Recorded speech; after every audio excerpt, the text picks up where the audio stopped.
He What feels was wrong? okay. Now it's a middle thing. Now it's a middle thing. Treating this guy. You took everything out of hand. You talk to him. You can, okay. It's the way you cuss him. Why are you inviting me?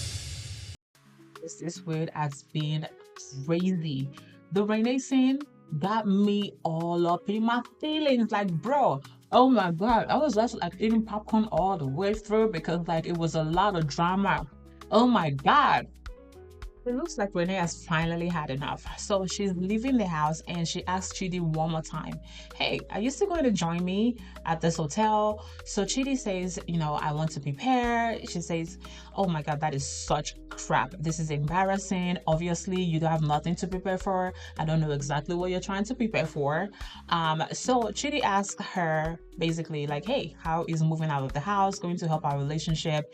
And she says she feels like an intruder. Intruder.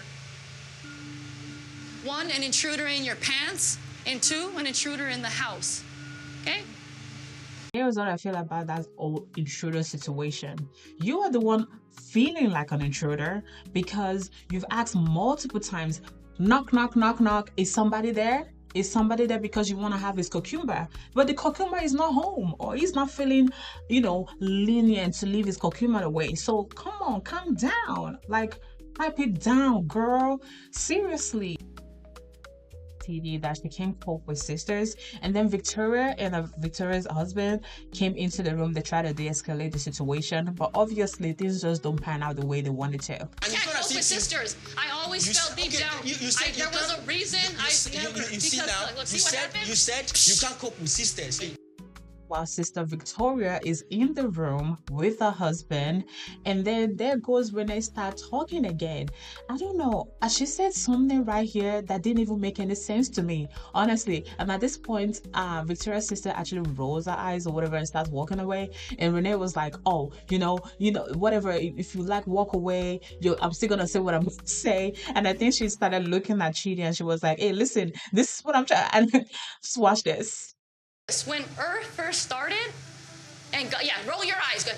Like I said, when Earth first started, it wasn't a program. Welcome to your program, okay? Oh, this girl, I just can't stand her, honestly. And on Facebook, I think, or is it Reddit or whatever, she was like just breaking all her NDAs. And honestly, I actually heard her and Chidi got fired because obviously they were just ranting about everything that they were not supposed to rant about. But the part that really got me was where she started pointing towards, like literally pointing at Chidi, like, you better stick up for me. You better stick up for me. Like, I already told you that family are always a big problem for me. And I was like, dude, seriously, stop it. Grow up, Rayne. My God. Understand? It's actually my wife you're addressing this way. Chidi, you better stick up for me here. You better stick up for me. Did I not always tell you that I always had a feeling about sisters? Obviously, there is nothing that Chidi can do to make this girl stay behind. She has made up her mind. She doesn't want to do this anymore. She wants to leave.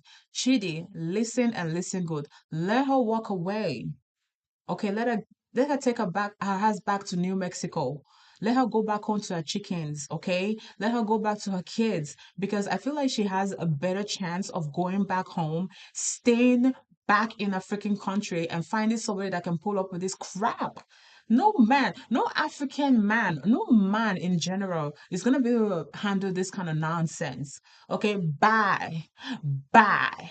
Okay, Rayne, bye. Bye. We're catching up with Loren and Faith. Loren texts Faith and they meet at a park. And when they meet, she asks him, hey, what's up? And he says, in about a week, all his disease is going to be gone. But at this point, he's still blaming Faith for not realizing that he was sleeping around. And then Faith is like, okay, let me clarify. So every single time you were texting that you were in someone's house, you were doing the nasty once a week, every week. Basically, that's what he said. And then she asks him, okay, so why do you have sex with someone if you say you love me? And at this point, he apologizes and is like, oh, I'm not going to sleep around anymore. And then she hugs him. She gives him a second chance. Honestly, this is clowning. Okay, this is too weird and just crazy. I feel like at this point right now, she's just sticking on to him because of that song called Fallacy. So let's just see how it plays out between the both of them later on. So Tigerlily and Adnan, they are both in Petra. Actually, all of Tigerlily and her posse are all in Petra. And Adnan believes that he's the best husband because he took her to Petra because, basically everything over there is pink and nice and comforting and blah, blah, blah. Anyway, Adnan's brother, Tahar, I think he goes ahead and comforts Tigerlily when she begins crying. And then Anna comes over and is like, "Oh, I'm sorry. I know the rules are contradicting, but I don't want it to be this way." And basically they hug each other and I think she accepts his apologies and they're probably gonna put it in a can and they will talk about it later. Okay. Tiger Lily and Apasi are driving around the car. She says that she enjoyed that time in Petra because she loves riding camels because she could ride anything. If you catch my drift. It was amazing to ride the camels with their little outfit on and their long lashes. I mean, I really like.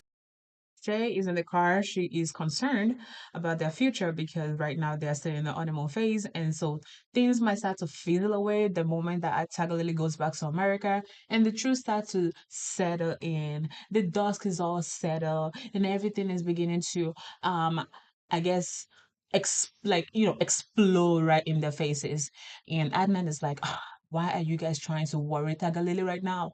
Anyways, blah, blah, blah. They go into the hotel. And I think for a split second, it looks like Adnan is crying or whatever. They're gonna miss each other. Blah blah blah blah blah. Mm.